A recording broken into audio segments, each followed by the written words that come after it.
শুনি, মানে একেবারেই ছোটবেলা থেকে যেখান থেকে বলার আছে। একটু বাবা মার কথা দিয়ে শুরু করি, as I am coming from them. আব্বু খুব ছোটবেলায় আমার দাদা মারা যান। আমার বাবা তখন পৃথিবীতে আসেননি, অর্থাৎ আমার দাদির পেটে থাকা অবস্থায় আমার দাদা মারা যান। আচ্ছা। তো আব্বুর জন্ম হয় মুক্তিযুদ্ধের প্রায় 6 years আগে। সো অ্যাট দ্যাট পিরিয়ড আমাদের দেশের অবস্থা আনস্টেবল ছিল, অ্যান্ড আব্বুর ফ্যামিলি যথেষ্ট গরিব ছিল বলতে গেলে, যাকে বলা যায়। সো আব্বুর বাড়ি হচ্ছে বরিশাল, অ্যান্ড সেখান থেকে উনি ঢাকায় আসেন। তখন ওনার 13 বছর বয়স যখন উনি ঢাকায় চলে আসেন, বিকজ বাড়িতে কোনো কিছুরই ফ্যাসিলিটিস ছিল না, এখনো নাই, আমরা কখনো যাই না আমাদের বাড়িতে। তো ওই সময় উনি ঢাকায় আসেন এবং একটা লাইফ লিড করার জন্য যতটুকু কাজ করার দরকার তাই সবই করেন। ইভেন দো যদি বলি ঠেলা গাড়ি পর্যন্ত তার সে ঠেলা। এই গল্পটা আপনি পরবর্তীতে শুনেছেন কার কাছে? হ্যাঁ, বাবার কাছ থেকে শুনেছি। My dad is one of my friends, best friends. Beautiful. Okay, so আসে এবং আস্তে আস্তে উনি এখানে থেকে পড়াশোনা করে। ঢাকা ভার্সিটি থেকে উনি অনার্স মাস্টার্স করেন। আফটার দ্যাট কামিল, যাকে বলে মাদ্রাসা লাইন, সেখান থেকে উনি পড়াশোনা করেন, ডাবল MA যাকে বলে। তো উনি ওটা থেকে উনি বেশ ভালো একটা জব পায়, অ্যান্ড গুড স্যালারি।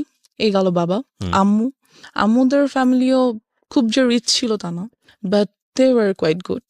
আম্মু ঢাকায় চলে আসে খুব ছোট বয়সে, ওয়েন অনার্সে এসে ঢাকায় ভর্তি হয়। এখান থেকে উনিও ঢাকা ভার্সিটি থেকে অনার্স মাস্টার্স করেন, অ্যান্ড দেন LLB করেন, অ্যাডভোকেটশিপ নেন। So both of them, as you can see, both of them are educated, so they are busy. An educated person can't sit at home, never. আমার মনে হয় বাবা মাকে দেখে। তো অফিস, আর আমি হওয়ার পর থেকে আমার খালামুনির কাছে থাকি। You were the first child? Yeah, I'm the first child. Okay. আমার পর আমার একটা ছোট বোন আছে। Age gap 8-9। তো আম্মু আমাকে, আমার খালামুনির বাসা ছিল তখন আমাদের বাসা থেকে বেশ দূরে আর কি, অনেকটুকু দূরে। সেখানে আমাকে রেখে আম্মু অফিসে যেত, বিকজ কোনো অপশনস ছিল না। আফটার দ্যাট খালামুনিরও বিয়ে হয়ে যায়, জব হয়ে যায়, সো আমি একাই হয়ে যাই বাসায়। কোন বয়সের কথা বলছেন বা কোন ক্লাসে পড়েন তখন? নার্সারিতে পড়েন। মানে আপনি রিয়েলাইজ করতেন বিষয়গুলো? অফকোর্স, আমি এখনো সবকিছু স্পষ্ট মনে করতে পারি, everything, because I felt all of those things happen with me anyways. তো আম্মু আমাকে বাসায় একাই রেখে চলে যেতেন। আমরা যে বিল্ডিংটাতে তখন থাকতাম, ভাড়া থাকতাম, ওখানে 7 তলা বিল্ডিং এর অনেক বাচ্চা কাচ্চাই ছিল, যা হয় সবার সাথে খেলাধুলা করতাম। আর মেইনলি আমি ছেলেদের সাথে বেশি খেলাধুলা করতাম ছোট থেকে। আমার কাছে হাড়ি পাতিল খেলা তেমন বেশি পছন্দের ছিল না, বরং ফুটবল ক্রিকেট বেশি পছন্দের ছিল। অনেক কাটাছেড়া করতাম। যেহেতু আম্মু নেই, বারণ করার কেউ নেই, আমি আমার মতো। তো সেই থেকে দেখা যায় আমি একা, সবাই তো জানে সেটা, আমি বাসায় একা। এখানে একটা ট্র্যাজেডি বলি, সেটা হচ্ছে আমার যে বড় খালামণি, তার ছোট মেয়ে, she is also now very happy, but at that moment she had lots of relationships and she used to talk about all this. কোথাও গেলে, কারোর সাথে দেখা করতে গেলে আমাকে নিয়ে যেত। So I used to like, আমি মাত্র নার্সারিতে পড়তাম, এগুলো নিশ্চয়ই এত কিছু বোঝার মতো মেন্টালিটি হয়নি। She had lots of relationship, মানে একদিন এক ছেলের সঙ্গে দেখা করতে যেত, রাইট? দেখা করতে যেত, এবং আমাকে স্কুল থেকে যখন উনি নিয়ে আসতেন বাসায়, তখন দেখা করতে যেতেন। আর আমি দেখতাম কথা বলছে, দেখা করছে, কেন opposite attracts, which was like, এই থটটা আমি আস্তে আস্তে বুঝতে পারতে শুরু করলাম at the like age of 7 or 6 or 7। যেটা তো কখনই পসিবল না একটা বাচ্চার ক্ষেত্রে, বিকজ আমি ছিলাম ওখানটাতে। যাই হোক, কিছুদিন পর বড় খালামুনিরা বাসা চেঞ্জ করে অন্য কোথাও বাসা নিয়ে নিল। এবার যেটা হলো, আমাদের বিল্ডিং এর নিচ তলায় একটা ভাড়া থাকতো একটা মেয়ে। আমাদের বাসা যেহেতু খালি থাকতো অলওয়েজ, ওর বয়ফ্রেন্ডকে আমাদের বাসায় নিয়ে আসতো। এটা আপনার ফ্যামিলি মেম্বাররা জানতো? না, জানতো না, কেউ জানতো না। নিয়ে আসতো বলতে কি, মানে আপনি যখন ফ্রি থাকতেন তখন আসতো? আমি ফ্রি বলতে ওর বয়ফ্রেন্ডকে নিয়ে আমাদের বাসায় আসতো কথা বলার জন্য, আর সামথিং। তো আমাদের বাসার 2টো রুম ছিল, ভাড়া যেহেতু ছিলাম, 2টো রুম ছিল। সামনে ড্রয়িং রুম, মাঝখানে একটা ছোট ডাইনিং, আর ভিতরে একটা বেডরুম। তো ওই বেডরুমটাতে ও বয়ফ্রেন্ডকে নিয়ে থাকতো। আর ওটার যেটা মেইন প্রবলেম, সেটা হচ্ছে লাগানো যায় না দরজাটা। তো I use to see whatever they use to do, and mention করেই দেই, they use to have physical relationships over there, and আমি দেখতাম না। দেখতাম, ফিল করতাম লাইক কেন হচ্ছে এটা, বোঝার চেষ্টা করতাম, বা ইটস সামথিং। কিন্তু আপনি কি ওটা আপনার ফ্যামিলি মেম্বারকে নোট করতেন কখনো যে তোমরা না, যখন বাসায় থাকো না নোট তখন? করতে পারিনি, এটারও একটা রিজন আছে। হুম। তো ওয়ান ডে আমি ওর আম্মুকে বলি ব্যাপারটা, ওকে। আপুর আম্মুকে, যে আন্টি একটা ভাইয়াকে নিয়ে প্রায়ই আপু আমাদের বাসায় আসে। আন্টি আপুকে অবশ্যই বকা দেয়, অ্যান্ড আফটার দ্যাট ডে আপু আমাকে টর্চার করে, খুব মারে। যখন আম্মু অফিসে চলে যায় আপু এসে আমাকে খুবই মারে। আমি একটা জিনিস বুঝতে পারছি না যে আপনার বাবা মা যখন বাসায় থাকছে না তখন আপনাকে গাইডেন্স দিচ্ছে কে? কেউ না, লাইক আমি একাই স্কুল থেকে বুয়া নিয়ে বাসায় রেখে চলে যেত, হ্যাঁ। খাবার রেডি করা থাকতো, আমি খেতাম, ঘুমিয়ে থাকতাম, হোমওয়ার্ক করতাম, সন্ধ্যায় তো আম্মু চলেই আসতো। আপনাকে স্কুল থেকে পিক অ্যান্ড ড্রপ করতো কে? বুয়া, একটা বুয়া ছিল বাসায়, যে বাসার কাজকর্ম করতো। আর আপনার বাসায় আপনি যখন একা থাকতেন তখন আপনার বাসার আশেপাশের লোকজনের ইজি এন্ট্রান্স ছিল? ইয়া, কোয়াইট আমার কাছে মানে অ্যাবসার্ড মনে হচ্ছে। মনে হচ্ছে না? তাই তো। কারণ একটা যাই হোক, বাসায় একটা মেয়েকে রেখে এসেছি আমি, আশেপাশের লোকজন ঢুকছে বাসায়। yeah, এবং- that's one of the faults which my mom and dad did. তারা, এটা একটা ভুল যেটা তারা আপনি কখনো করেছে। এগুলো নোটিস করতেন না বাবা মাকে যে আজকে অমুক এসেছিল বাসায় বা এমুক আসছে? করতাম, কিন্তু আপুর ব্যাপারটা করিনি তখনও। বলতাম, সবই বলতাম। আর আসলে আব্বু আম্মু এত বিজি ছিল, এতটা বেশি বিজি ছিল, বিকজ ইউনো যেখানে আম্মুর গাইডেন্সটা কম থাকে সেখানে আম্মুর সাথে বন্ধুত্ব হয় না। আর যখন বাচ্চাদের বাবা মার সাথে বন্ধুত্ব না হয় তখন তারা শেয়ার করতে পারে না কোনো কিছু। মাই হাম্বল রিকোয়েস্ট ইজ, আজকের এই স্টোরিটা সবাই আমাদের সোশ্যাল কন্টেস্ট এবং পারিবারিক অবস্থা থেকে চিন্তা করবেন যে আমাদের একটা শিশুর বড় হওয়ার জন্যে আমরা যতটা না খেলার মাঠ নিয়ে চিন্তা করি, ঘরের ভেতরের পরিবেশ নিয়ে কি আমরা অতটা চিন্তা করি? এটা খুব খুব খুব important. It's a very serious issue, এবং আমার মনে হয় আজকে ওই জায়গাগুলোকে আমাদের সবার নক করা উচিত। বিকজ ওর লাইফে যেটা ঘটেছে সেটা আরেকজনের লাইফে ঘটুক, আমরা এটা চাই না। It's a social learning, it's a family learning. Okay, এবং আমি ওকে স্যালুট জানাই যে ও নিজেকে এক্সপোজ করে অন্তত আরও 10টা ফ্যামিলিকে সতর্ক করার জন্য এখানে এসছে। জি, তারপর কি হলো? আপনাকে খুব মারলো? হ্যাঁ, খুব মারলো। আমি ভাবলাম আম্মুকে বলবোই যে আপু আমাকে এত মারছে, অ্যান্ড শি টোল্ড মি যে আমি এটা কাউকে বলতে পারবো না, যদি বলি সে আমাকে মেরেই ফেলবে, as I was a child. আর আম্মুকে আমি বললাম ব্যাপারটা, যে আম্মু আপু তো একটা ভাইয়াকে নিয়ে মাঝে মাঝে বাসায় আসে। আম্মু জিজ্ঞেস করলে সে কি করে, কেন আসে, তুমি আসতে দাও কেন, গেট লাগিয়ে রাখো না কেন, ঢুকতে দাও কেন? আমি বললাম আপু আমাকে খুব মারে, বকা দেয়, না ঢুকতে দিলে খুব রাগ করে। তো আম্মু এই ব্যাপারটা নিয়ে ওনাদের সাথে কথা বললো, ওই আপুর ফ্যামিলির সাথে। বলার পর যেটা হলো যে তুমুল ঝগড়া দুই ফ্যামিলির মধ্যে। ওরা কি খুব পাশাপাশি ছিল আপনাদের? হ্যাঁ, আমরা ছিলাম 4 তলায়, ওরা ছিল নিচতলায়। আচ্ছা। এই তো খুবই ঝগড়া লাগলো। পরবর্তীতে যে আমাদের বাড়িওয়ালা, উনি আমাদেরকেই বের হয়ে যেতে বললো, ভেরি। যেখানে বের হওয়ার কথা ওদের, অ্যাজ ফল্টটা ওদের ছিল, আমার না, বাট আমাদেরকে বের হয়ে যেতে বললো। সো আমরা সামহাও প্রবলেমটা সলভ হলো, ইস্যুটা ঠান্ডা হলো, আপুটা আর আমাদের বাসায় আসে না। ওকে। এবার যেটা হলো, আমার মেন্টালিটি লাইক ওই জায়গাটা থেকে অনেক আনস্টেবল হয়ে গেল, কি বলবো এটাকে, unbalanced. So I use to think like কেন হচ্ছে এই জিনিসগুলো, বা এগুলো কি, কেন, some kind of curiosity. Like of course একটা কিউরিওসিটি গ্রো হ্যাঁ, করলো। like- আপনি তখন নার্সারিতে পড়েন? তখন আমি 1-এ উঠেছি। ওকে। অ্যান্ড আমার কাছে ব্যাপারটা খুবই আনইউজুয়াল লাগতো। ওকে প্রিয় শ্রোতা, গল্পের মাঝখানে ছোট্ট একটা পজ দিচ্ছি সবার জন্য অ্যানাউন্সমেন্ট। জীবন গল্পের পার্ট 2 বইটি বাজারে আসতে যাচ্ছে খুব শীঘ্রই। যারা অ্যাডভান্স বুকিং দিতে চান, কারণ অল্প সংখ্যক বই আমরা বাজারে আনি প্রতি বছরই ফেব্রুয়ারি মাসকে কেন্দ্র করে, যারা অ্যাডভান্স বুকিং দিতে চান এবং ঘরে বসে পেতে চান নামমাত্র মূল্যে, বইটির মূল্য রাখা হয়েছে মাত্র 200 টাকা। তাদের জন্য আমি বলে দিচ্ছি নাম্বারটি, এই নাম্বারে ফোন করে আপনাকে অ্যাডভান্স বুকিং দিতে হবে, এবং এই নাম্বারটি 24 ঘন্টা খোলা থাকে, চাইলে আপনি এই মুহূর্তেই ফোন করতে পারেন। নাম্বারটি হচ্ছে boibajar.com-এর 09611262020। আমি আবারও বলছি এবং ধীরে ধীরে বলছি, প্লিজ নোট করবেন, 09611262020। অ্যাডভান্স বুকিং দিন, 2-1 সপ্তাহের মধ্যেই বইটি আপনার ঠিকানায় পৌঁছে যাবে। বইটির মূল্য রাখা হয়েছে নামমাত্র মূল্য 200 টাকা। ওকে। As I have seen them doing something like that, so আমার কাছে অনেক আনইউজুয়াল লাগতো যে এটা কেন হচ্ছে। আমার একটা ফ্রেন্ড বলা যায় না ঠিক, আমার থেকে সিনিয়র ছিল তখন, ও মেবি ক্লাস 3 or 4-এ পড়ে। I use to talk a lot with her. তো সেই ব্যাপারে আমাকে অনেক কিছু বলে। একটা বাচ্চা কি বা বলতে পারে, 3-4-এর একটা বাচ্চা, যতটুকুই ওর কাছে মনে হয়েছে বা ও যা বুঝে সেখান থেকে বলছে আমাকে। Anyway, so and after that আমাদের 6 তলায় একটা ছেলে থাকতো। He proposed me when I was in class 1. Seems funny. Anyways, so আমাকে প্রপোজ করলো যে I wants to B your boyfriend. So I was like yeah I got a chance. হ্যাঁ, সবার কাছে, আমার কেন নাই? আপুর আছে, ওই আপুর আছে, সেই আপুর আছে, হ্যাঁ That's the আমার point. এরকম করা উচিত। তো I said okay. So he like কিছু না বুঝিয়ে ওকে করে দিলেন। হ্যাঁ, সবার আচ্ছা, আছে okay, সুতরাং fine. আমার ইট ইস আ ফ্যাশন। হ্যাঁ, আমিও যাবো। Okay fine, good good. কি হবে I don't know, like boyfriend good, ওর সাথে ঘুরবো ফিরবো কথা বলবো, এই তো। সো একই স্কুলে ছিলাম আমরা, নিয়ে আসতো। আমি ক্লাস 1-এ ছিলাম, সিরিয়াসলি। আমি এখন বলতে গেলেও embarrassed ফিল হয়, like how did I do that? No, there is a reason, of there course. Is a definitely reason. But আমারও হয়তো বা বোঝা উচিত ছিল নিজেকে, হয়তো like take we care can করা উচিত ব্লেম ইউ ছিল। বিকজ আপনি একটা চাইল্ড সে সময়, রাইট, বোঝা উচিত ছিল আপনার প্যারেন্টের। যাই হোক, আমরা সেই ডিসকাশনে পরে ইয়া, যাব। বাট তারা আসলে কিভাবেই বা বুঝবে? আমিও তো তাদেরকে ঠিক ব্লেম ওভাবে করতে বলতে পারি না, পারি নাই। It's a situation actually. Like, okay yeah. So, yeah, then he was my first boyfriend. Okay Then somehow ওরা বাসা চেঞ্জ করে ফেলে।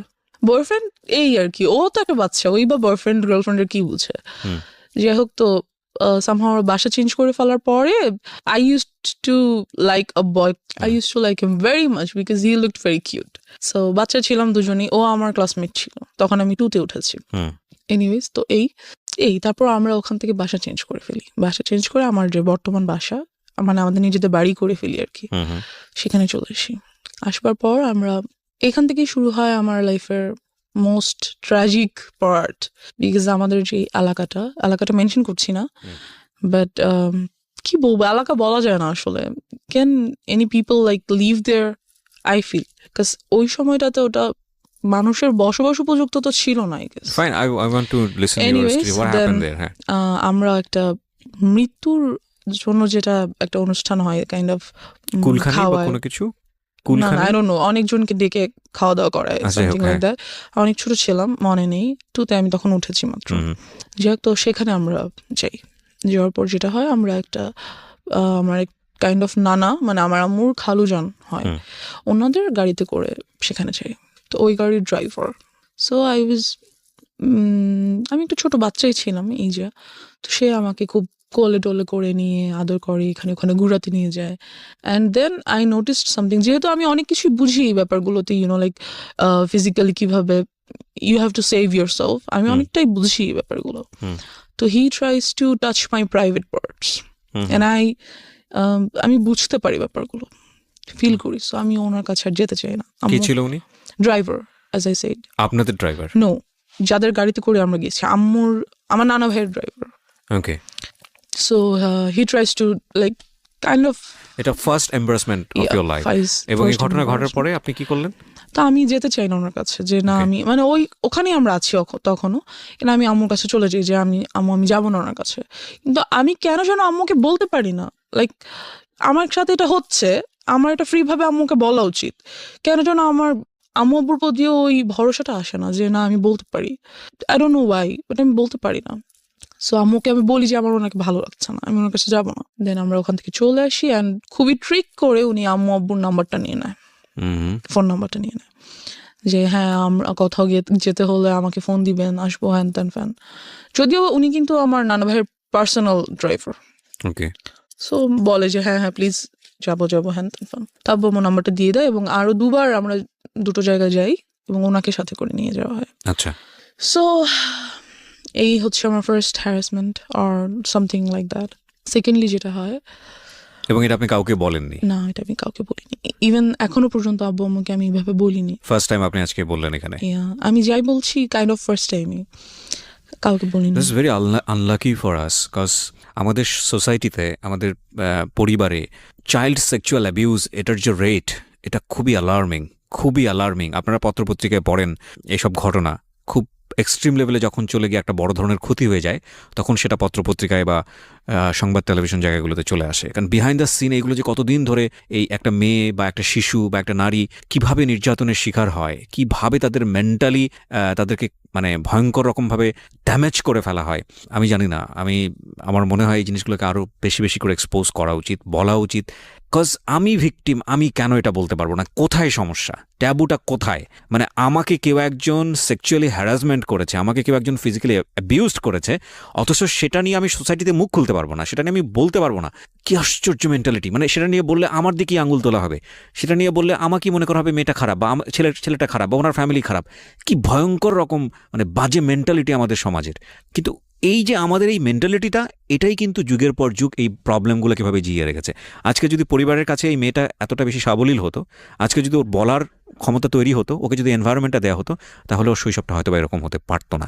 কজ ও বলেছে একটু আগে যে this is the number one. আরও কী যে অপেক্ষা করছে আপনাদের জন্য, আপনারা একটু শুনুন, তাহলে বুঝতে পারবেন। জি বলুন তারপর যেটা হয়, তো ওই ড্রাইভারের সাথে আমাদের আর দেখা হয় না। Anyways he is vanished somehow. So after that আমার চাচাতো ভাই আমাদের বাসায় থাকতে আসে for some reason. Somehow maybe আমাকে লাইক করতো আর সামথিং। তখন আমি ক্লাস 3-তে উঠেছি। তো ও কত বড় হবে? মেবি 9-10-এ পড়ে, এরকম হবে। আপনি তখন ক্লাস 1-এ? 3-তে পড়ি। 3-তে? বাসায় একদিন হঠাৎ স্কুল থেকে এসে দেখি ও বাসায়। ওই টাইমে যেটা হয়, আমাদের বাসায় একটা পার্মানেন্ট কাজের মেয়ে রাখা হয়। তো মেয়েটা নিজেই যথেষ্ট ন্যাস্টি পার্সন। এনিওয়ে, সো চাচাতো ভাই থাকতে আসে আমাদের বাসায়। তো একদিন আমাদের সবার রুম আলাদা, জর্জার রুম। আমাদের বাসায় 5টা বেডরুম, অ্যান্ড জর্জার বেডরুম 4টার। বাট আমি তখন কার সাথে, কাজের মেয়েটা আমার সাথে ঘুমায়, মানে আমার রুমে ঘুমায়। তো আমি একদিন ঘুমিয়ে আছি, ঘুম থেকে ঘুমের মধ্যে আর কি হঠাৎ ফিল করি that someone is like embarrassed, had embraced me, something like that. তো আমি ঘুম ভেঙে যায়, পিছনে ফিরে দেখি যে আমার ভাইয়া। তো আই ওয়াজ লাইক, চিল্লাবো না, কান্না করবো না, কি করবো কিছু বুঝতেই পারি না। দেন আই ওয়াজ লাইক, ভাইয়া এখানে কি করো, হ্যান ত্যান। আমি উঠে বসে যাই। বসে যাওয়ার পরে তো বুঝতে পারে যে কাজের মেয়েটা নিচে ঘুমাচ্ছে।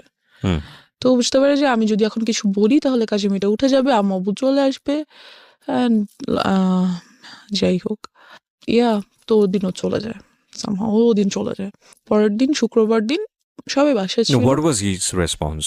আপনি তোকে জিজ্ঞেস করলেন যে তুমি এখানে কি হ্যাঁ, করো? তুমি এখানে কি করো? এমনি আসছি, নাথিং, লাইক চলে যায়, উঠে চলে যায়। পরের দিন, শুক্রবার দিন, সবাই বাসায় ছিল। তো আমরা ছাদে গিয়েছি।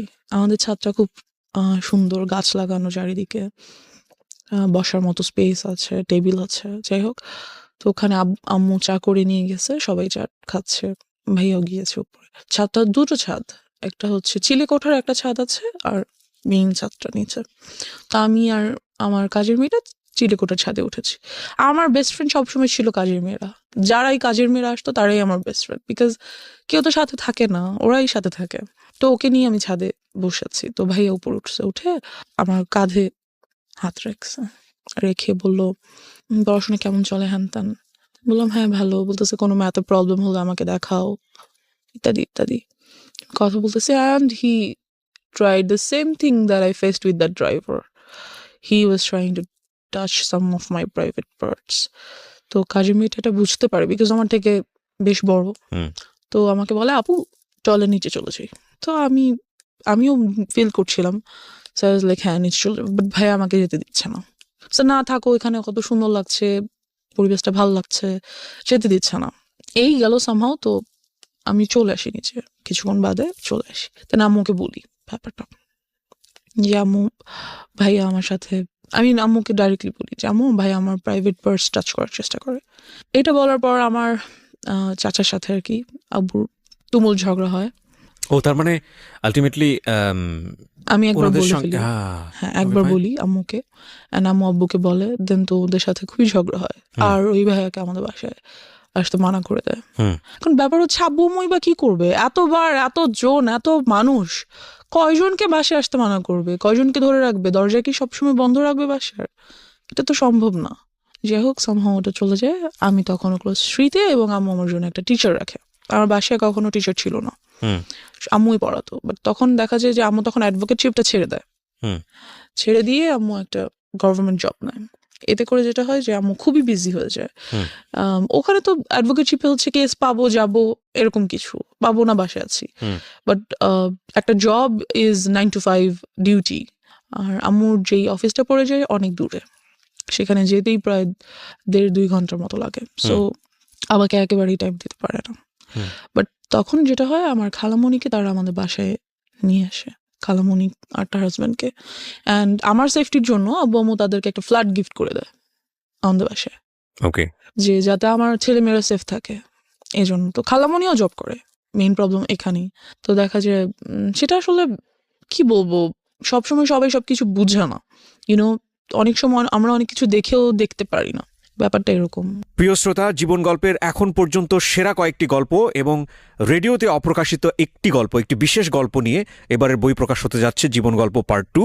যারা এই বইটি ঘরে বসেই সংগ্রহ করতে চান, কারণ অল্প সংখ্যক বই বাজারে আনা হয় প্রতি বছরই ফেব্রুয়ারি মেলাকে কেন্দ্র করে, বইমেলাকে কেন্দ্র করে, তারা ফোন দেবেন এই নাম্বারে। নাম্বারটি হচ্ছে boibajar.com-এর এবং নাম্বারটি হচ্ছে 09611262020। আমি আবারও বলছি 09611262020।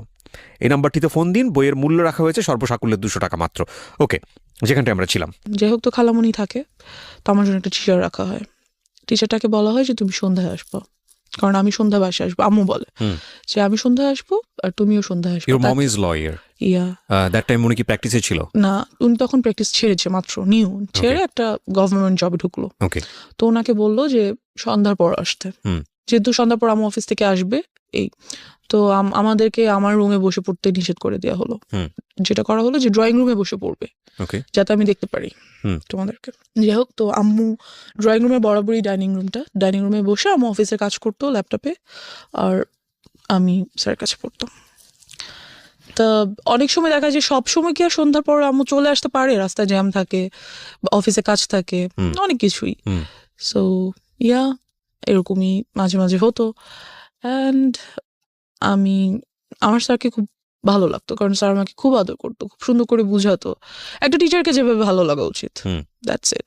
তো স্যার যেটা করে যে আমাকে অলওয়েজ স্কুলে নিয়ে পড়ায়। ওয়াই? স্যার বলতে কি, হোম টিউটর আমরা কেমন রাখি একটা বাচ্চার জন্য, অনার্সে পড়ুয়া কোনো ছেলে বা মেয়ে এরকম। তো সে আমাকে অলওয়েজ স্কুলে নিয়ে বসিয়ে পড়াতো। ছোট থেকে আমি খুব হেলদি ছিলাম, so he used to do the same things. তো ফার্স্ট ডেতেই তো আপনার বুঝে যাওয়া উচিত ছিল যে এটা তো আসলে ফার্স্ট ডেতে তো উনি এরকম করেনি। ওকে। আফটার 6 or 7 months আমাকে পড়াতে একটা টাইমে এসে এরকম দেন যেটা হলো যে উনি বুঝতে পারলো যে আমি এটা পছন্দ করছি না, এবং এই ব্যাপারটার পর আমি ওনার কাছে যে আর পড়ি না, ওকে, ওনার কাছে যেতে চাচ্ছি না। তো উনি করলো কি, নানান কথা আমাকে বলে, like love and relationship and কোন ক্লাসে তখন আপনি? ক্লাস 3-তে। ক্লাস 3-তে only. And I just can't understand, একটা টিচার অনার্সে পড়ে, সে কিভাবে ভাবে যে আমি একটা ক্লাস 3 এর বাচ্চাকে রিলেশনশিপ এর ব্যাপারে বলি। I don't know. So yeah, and he said, I want to be your boyfriend. একটা teacher. And I was like, আমি আম্মুকে বলে দিব। তো বলতেছে বলো, তোমার আম্মু কখনোই বিলিভ করবে না। And yeah, he was right. আমি আম্মুকে বললাম আর আম্মু এটা বিলিভ করলো না। Because যে টিচারটা ছিল উনি আব্বু আম্মুর খুবই পরিচিত একজনের ছেলে ছিল, বেশ ঘনিষ্ঠ একজনের ছেলে। তো আম্মু এটা কেন বিলিভ করলো না? তারা কি বলতে চাইলো আপনাকে? বললো যে, আমি বললাম যে আম্মু, স্যার আমাকে বলে স্যার যাতে আমার বয়ফ্রেন্ড হয়ে যায়। তো আমি বললাম, আর তোমার সাথে মজা করেছে, something like that. Note this kind of thing please. সাথে মজা করেছে, এটা কিছু না। তুমি স্যার কি এমনিতে তোমাকে কোনো কারণ, like must something personal. So I said, আমি ওই ব্যাপারে আর কিছু বলতে পারি না। I don't no Y. আমি সবসময় এখানটাতে যে আটকে যাই, আম্মুকে বলতে পারি না, কেন জানি। আচ্ছা, আপনি আমাকে একটু বলেন যে আগের যে দুটো ঘটনা আপনি আপনার ফ্যামিলিকে জানিয়েছিলেন, তারা কি আপনাকে কোনোভাবে ব্লেম করেছিল? না, করেনি। বা ওরা সেটাকে ওভারকাম করার চেষ্টা করেছে। যেমন ভাইয়াকে বাসায় আসতে মানা করে দিল। এর আগে যে কাহিনীটা বললাম, সেটা তো ডেফিনেটলি তারা করেছে, আপনি এটা বলেছেন। কিন্তু থাকে না অনেক সময় আপনাকে দোষ দিয়ে দেওয়া, মেয়েদেরকে দোষ দিয়ে দেওয়া, এটা করেনি। না, আমার আব্বু এডুকেটেড পারসন, তারা বুঝতে পারে ব্যাপারগুলো। আচ্ছা ফাইন। তো আপনাকে কোনোভাবে কি বুঝিয়েছিল যে দেখো কোনটা গুড টাচ, কোনটা ব্যাড টাচ, এবং এরকম হলে তোমার কি করতে হবে? এটা আমাকে বুঝায়নি। কারণ হচ্ছে আপনি নিজেও কি কোনো গ্লুমি সেন্সে ছিলেন যে আসলে কি হচ্ছে, কেনই বা এরকম হচ্ছে, সম্পর্কটা কেন? অফ কোর্স ছিলাম। I was very confused because ওই পর্যন্ত আমি জানতাম না, যদি আমি সরাসরি বলি সেক্সুয়ালিটি কি, আমি জানতাম না। I didn't new, so I had to face them. So আপনাকে আপনার ফ্যামিলি মেম্বাররা ক্লিয়ার করেনি যে মা আসলে এই জিনিসটা এরা ট্রাই করছে, that is actually bad thing, so you have to be aware of?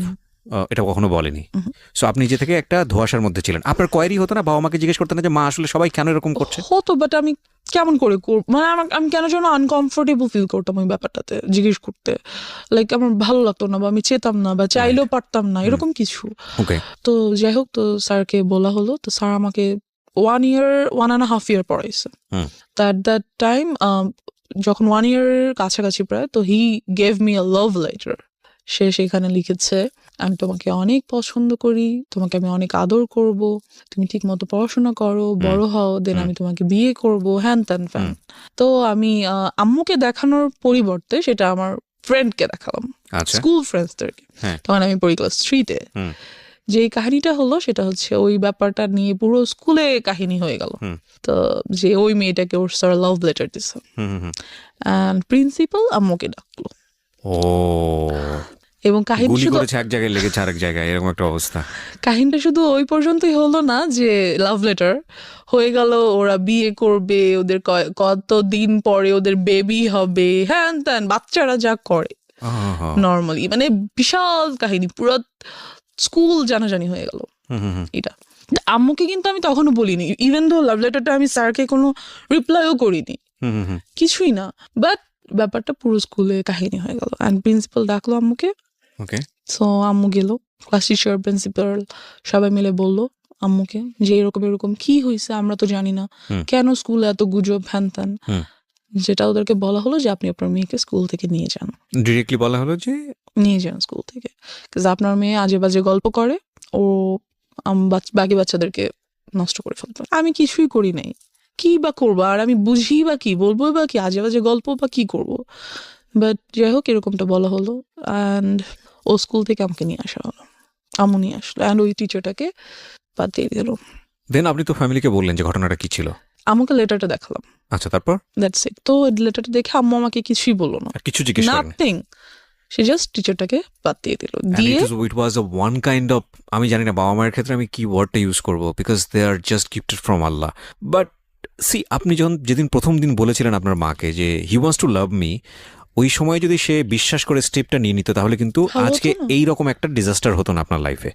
C, এটা কত বড় হচ্ছে। ও কিন্তু আপনারা একটা জিনিস খেয়াল করবেন ভেতরে গিয়ে, আমি বারবার ইন্টারাপ্ট করছি, ও বারবার এম্বারেস ফিল করছে ফ্রম ড্রাইভার, যে গেল ড্রাইভার, বাসায় আসলো কাজিন, আত্মীয় সম্পর্ক, সেও তাকেও বের করে দেওয়া হলো, ইভেন ইট ইজ টিচার, সেও চলে গেল। এবং কোথায় ক্ষতি হলো দেখেন, ওর স্কুল যেখানে ওর ফ্রেন্ডসরা আছে, যেখানে ওর অনেক বড় একটা বন্ডেজ তৈরি হয়েছে, সেখান থেকে ওকে কুইট করে নিয়ে আসতে হচ্ছে। তার মানে ওর এই জিনিসটা সম্পর্কে কিরকম ভয়াবহ একটা সেন্স ওর চাইল্ডহুডে গ্রো করছে। মানে আমরা কিরকম একটা সোসাইটিতে বসবাস করি। ওকে, তারপর যে স্কুলটাতে আমি ছিলাম ওটা অনেক স্বনামধন্য স্কুল ছিল, আমরা মেনশন করতে চাই টপেস্ট, না। Okay. মেনশন করছি না, অনেক সিনারি Topest, বাংলাদেশে yeah. এরকম behind So, under the scene যার এরকম। কারণে হ্যাঁ, ওখান থেকে এসে আমার এলাকার একটা স্কুলে ভর্তি হতে হলো। ওকে। তো ওখানে ভর্তি হওয়ার পর যেটা হলো যে ওই টিচারটা যাকে আমি বাদ দিয়ে দিয়েছে, সে মাঝে মাঝে স্কুলের সামনে এসে দাঁড়িয়ে থাকে, অ্যান্ড এই ব্যাপারটাও আমি আম্মুকে বললাম। হুম। চিপস নিয়ে আসে, চকলেট নিয়ে আসে, বেলুনস নিয়ে আসে, হ্যান ত্যান। তো আম্মুকে আমি- অনার্সে পড়ুয়া। হ্যাঁ, অনার্সে পড়বো, মেবি ফার্স্ট আর সেকেন্ড ইয়ারে পরে এরকম কিছু হবে, যাই ওকে। হোক। তো নিয়ে আসে, তো আমি আম্মুকে বললাম যে আম্মু স্যার প্রতিদিন এসে দাঁড়িয়ে থাকে, আমাকে নিয়ে যেতে চায়, বাসায় পিছন পিছন আসে, বেলুন দেয়, চিপস চকলেট দেয়, হ্যান ত্যান। তো আম্মু করলো কি, আমাকে আনা নেওয়া করার জন্য একটা বুয়া রেখে দিল 1000 টাকা বেতন দিয়ে, Okay. যাতে অ্যাটলিস্ট ওই লোকটা না দাঁড়িয়ে থাকতো। এবার যে টিচারটা রাখলো, ওর বাবা মা অনেক নিম্নমানের আর কি, খুব গরিব, তারা স্লামে থাকে। ওর বড় আপুর বিয়ে হয়ে গেছে, সেখানে একটা বেবি আছে, হাজবেন্ড ছেড়ে দিচ্ছে, লাইক ওদের ফ্যামিলিতে খুব ট্র্যাজেডি। Hmm hmm. বাট ওই ছেলেটা খুবই ব্রিলিয়েন্ট, অলওয়েজ স্কলারশিপে পড়াশোনা করছে, এখন Okay. অনার্সে যে উঠছে সেটাতেও উনি ফ্রি পড়াশোনা পড়াশোনা করছে। করছে, হুম। ইংলিশের teacher. Okay. And as you can see I am quite good at English. বলবো just because of him. no, not like that. Not He like teaches that. you. Yeah, he teached me. He teached good, but one more tragedy over here. যাই হোক, তো উনি এরকম কিছুই ছিলেন না, হুম বরং খুবই রাগী, বদমেজাজি হুম। অ্যান্ড টর্চারেবল টিচার ছিলেন। পড়া না করে রাখলে মারতেন, এবং প্রচুর মারতেন। কোন ক্লাসে তখন আপনি? আমি তখন ক্লাস 4-এ পড়ছি, প্রায় শেষের দিকে। ওকে। যাই হোক, তো অ্যান্ড একটা টাইমের পরে দেখা গেল যে পড়া না করার জন্য আমার সেক্সুয়ালি হ্যারাসড হতে হবে। মানে কি? So what was the He- story? Tell me, what was the Yeah, first the day স্টোরিটা কি story ছিল? is, যেটা হলো যে আম্মু ওনাকে রাখলো অ্যান্ড এই টিচারটাকে আর আম্মু রাতে আসতে বললো না, হুম কারণ আম্মু ওনাকে অনেক বিলিভ করতো, অ্যাজ ওর বাবা মা আমাদের কাছ থেকে অনেক ফেভার নিত, হুম অনেক ফেভার নিত। সো আম্মু অ্যাটলিস্ট ভাবছে যে ওর বাবা মাকে আমরা এত ফেভার করি, হুম। সেটা আমাদের প্রতি লয়াল থাকবে। হুম। বাট এরকম কিছুই হলো না। যাই হোক, তো উনি বাসায় আসতেন অ্যান্ড আমাকে বকা দিতেন। বাসায় কেউ ছিল না, আমার ছোট বোনটা ডে শিফটে পড়ার কারণে সকালে 10টায় বের হতো, আসতে আসতে সন্ধ্যা 6টা 7টা বেজে যেত। হুম। কোচিং টোচিং করে একবার বাসায় আসতো। তো জি। দেখা গেছে যে আমি বাসায় একা। সো আমার বোনটা বুঝতে পারতো that he is trying to do something with me, and সে সেটা আম্মুকে বলতো। আই ডোন্ট নো কেন আম্মু কেয়ার করে নাই, না কেন আম্মু এটা বুঝতে পারে নাই, আমি জানি না। এনিওয়েজ, সো সে আমাকে পড়ানা করার জন্য আমার প্রাইভেট পার্টে মারতো। কিভাবে এক্সপ্লেন করবো, আই ডোন্ট নো। না, you don't need to. So he used to do all the things which I didn't like at all. What is this? Dude, what are you doing? একটা teacher এরকম করতে পারে না। So সে আমাকে 1 বছর পড়ালো। আমার result অনেক ভালো হলো, বাট আরেক সাইড দিয়ে রেজাল্ট হয়তো অনেক খারাপ হয়ে গেল। আমার mentality or my thoughts were hurt. Then ব্যাপারটা আমি আম্মুকে বললাম না, কিন্তু খালামণিকে বললাম। মানে আর কত আর বলা যায়? কত? দেন আমি খালামণিকে সব বললাম এবং খালামণির কাছে খুব কান্নাকাটি করলাম। তো খালামণি বুঝতে পারলো ব্যাপারটা। অ্যান্ড মেনশন করে দিই, খালামণি একজন psychologist. Oh very good. Psychologist or psychiatrist? whatever, I don't know. সে কি ট্রিটমেন্ট করে? না, ছেড়ে দিয়েছি, এটাও উনি ছেড়ে ওকে, দিয়েছে। সাইকিয়াট্রিস্ট। হ্যাঁ। whatever. সো আমি খালামণিকে বলার পরে খালামণি ব্যাপারগুলো আম্মুকে খুব ভালোভাবে শেয়ার করলো। আম্মু যেটা হলো যে বুঝার পরিবর্তে আম্মু খুব রাগ হয়ে গেল যে আমি কি করব, কয়টা টিচার চেঞ্জ করব, একটা আনছি এটাও বলে এটা, আরেকটা আনছি এটাও বলে এটা, সবগুলাকে বাদ দিচ্ছি। এটা কেউ আসলেই এরকম হচ্ছে, না কেউ পড়াশোনা করতে যাচ্ছে না? হুম। কি করব, কয়টা টিচার বাদ দিব, টিচার পাবো কোথায়? অ্যান্ড আমাদের যে এরিয়াটা ছিল সেখানে ভালো টিচার পাওয়াও খুব মুশকিলের ব্যাপার ছিল। So she was like fed up, আমি করবোটা কি? বাবাকে বলতে পারছে না, কেন বলতে সে জানে কেন বলতে চাচ্ছে না বাবাকে ব্যাপারগুলো। অ্যান্ড এই টিচারটাকেও আম্মু বাদ দিয়ে দিল এক পর্যায়ে। যে বাদ দেওয়াতে যেটা হলো, বাদ দিবে আর কি 1 মান্থ পর বাদ দিবে, হুম। এরকম মানে মাসের শেষে তো বাদ দিতে হবে, এরকম কিছু। The biggest tragedy of my life. একদিন স্যার 1টা 1:30টার দিকে বাসায় আসলো। স্যার খুব ভালোভাবে জানে এই টাইমে আমাদের বাসায় কেউ থাকে না, এবং স্যারের বিকেল 5টার আগে আমাদের বাসায় ঢোকা নিষেধ। আম্মু বলে দিয়েছে তাকে যে তুমি আসবে না, বিকেলের আগে বাসায় আসবে না। বিকেলে আমার খালামণি বাসায় চলে আসে আর কি। তো সে যেটা করলো যে 1:30টার দিকে বাসায় আসলো। ওই সময় যেটা কাজের মেয়েটা আমার খালামণির বাচ্চাদেরকে নিয়ে তাদের ফ্ল্যাটে ঘুম পাড়াচ্ছে, হুম। আর আমার ফ্ল্যাটে আমি একা। তো কলিং বেল বাজলো, আমি গেট খুললাম। খোলার পর দেখলাম স্যার। বললাম স্যার এখন তো আমি পড়বো না, আমি তো মাত্র স্কুল থেকে এসেছি। তো সে বললো যে আমার আজকে অনেক কাজ আছে বিকালে, এখনই পড়া শেষ করতে হবে, তুমি বই নিয়ে আসো। তো অ্যাজ ইউজুয়াল আমি বই আনতে গেলাম আমার রুমে, যেহেতু আমার রুমে পড়া নিষেধ। কাজ আম্মু ড্রয়িং রুমে, আমার রুমে পড়া নিষেধ ছিল, ড্রয়িং রুমে পড়তে হতো। হুম। যাই হোক, তো আমি বই আনতে আমার রুমে যাই, and he enters the flat, আর উনি দরজাটা অফ করে দেয়, মেইন গেটটা অফ করে দেয়। মেইন গেট অফ করে না, মেইন গেটে চাপিয়ে দেয় আর কি, লাগিয়ে দেয়, চিটকড়ি লাগায় না। অ্যান্ড আফটার দ্যাট আমি আমার রুম থেকে বই আনতে যাই, আর উনিও আমার পিছনে পিছনে আমার রুমে চলে যায়। হুম। যেটা উনি করে সেটা হচ্ছে আমার রুমের দরজাটা উনি আটকে দেয়। আটকে উনি আমাকে ফার্স্টে 2টা চড় দেয়, দিয়ে একটা লাথি মেরে খাটের মধ্যে ফেলে দেয়। যেটা করে, আমি স্কার্ট পরা ছিলাম, অ্যান্ড ওটা উনি ছিঁড়ে ফেলে। আফটার দ্যাট উনি আমাকে আমার পায়ের উপরে পা দিয়ে হাঁটু দিয়ে বসে, আমার গলার উপরে কোলবালিশ দিয়ে দেয়, আর মুখটা খুব জোরে চেপে ধরে। So I was like stuck. হয়তো আল্লাহই কোনোভাবে হেল্প করছে আমাকে, যে ঠিক ওই টাইমটাতেই আমাদের মাঝখানের ফ্ল্যাটের এক ভাড়াটিয়া উপরে আসে, তার চিনি লাগবে। সো এসে উনি দেখে যে দরজায় টিচারের ছেলেদের জুতা, যেহেতু আমাদের বাসায় ছেলেদের জুতা আসে না, থাকে না কখনো। সো নক করা মাত্র দরজাটা খুলে যায়, ধাক্কা দেওয়া মাত্র ঢুকেই ফিল করে যে ভিতরে আমার রুমে কেউ আছে, and something is going on. আমি হয়তো চিল্লাতে পারছিলাম না, বাট সাউন্ড তো করতে পারছিলাম, ধস্তাধস্তি তো করছিলাম। সো উনি বুঝতে পারে ব্যাপারটা, বুঝে উনি খুবই প্রচন্ড জোরে আমার দরজায় নক করে, অ্যান্ড স্যার নকটা শুনেই আমাকে ছেড়ে উঠে দাঁড়িয়ে দরজাটা খুলে টেবিলে চলে যায়, যে বসে থাকে অ্যান্ড আমার দিকে জাস্ট একবার তাকায়, লাইক আ লুক, আমাকে সাবধান করে দাও, হেই ডোন্ট ইউ ডেয়ার, কাউকে বলা যাবে না, সামথিং লাইক দ্যাট। তো আমি যেটা করি, আমি দৌড়ে আন্টিকে জড়িয়ে ধরি অ্যান্ড কান্না করে দিই, আন্টির কাছে কান্না করি খুবই, যে আন্টি আমাকে কোলে নিয়ে ওনাদের বাসায় চলে যায়। তখন আমি ক্লাস 5-এ পড়ি। নিয়ে যায় এবং জিজ্ঞেস করে কি হয়েছে, ইতিমধ্যে স্যার বাসা থেকে বেরোয় চলে যায়। এরকম একটা অ্যাটাক উনি কেন করলো?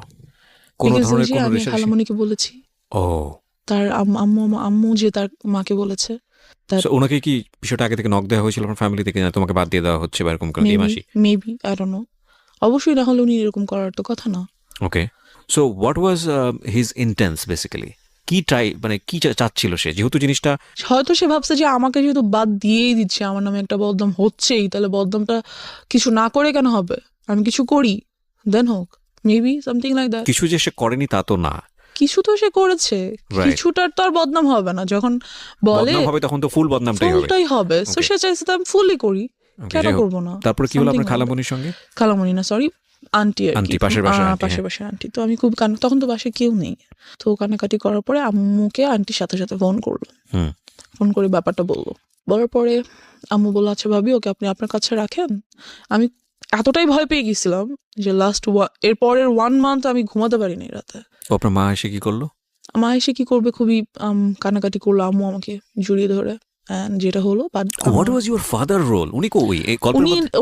উনি আসলে আব্বুকে আম্মু বলতো না, কারণ আম্মু জানে যে আব্বুকে যদি একটার কথা বলে আব্বু খুন করে ফেলবে সবাইকে, সামথিং লাইক দ্যাট। আব্বু অনেক ভালো, খুব কাম মাইন্ডেড, বাট যখন রাগ করে হি spares nobody, something like that. তো এই ব্যাপারটা আব্বুকে বললো, কারণ বলাই লাগবে, কিছু করার নেই, এত বড় একটা ঘটনা। রাইট, সো আব্বুকে বলার পর যেটা হলো, আব্বু বললো ওকে আমি পুলিশে দিয়ে দিব, ডেফিনেটলি দেওয়া উচিত। আমি ওকে রাখবোই না, ওর একটা কিছু করতেই হবে। যেটা করলো, লোকজন নিয়ে ওই মুহূর্তেই, যখন আব্বুকে বলা হলো অফিস থেকে আসার পর, হুম, ওই মুহূর্তেই ওদের বস্তিতে চলে যাওয়া হলো, হুম, যে ওদেরকে আর রাখবো না, ওই পুরো বস্তি আমি জ্বালা দিব। আব্বু ওয়াজ লাইক ফায়ার। সো গেল, লোকজন নিয়ে গেল। এখানে যেটা হলো, বাবা তুমি যে লোকজনকে বলবা, তোমার মেন্টালিটি আর মানুষের মেন্টালিটি এক না। আমি পুরো এলাকায় ফেমাস হয়ে গেলাম।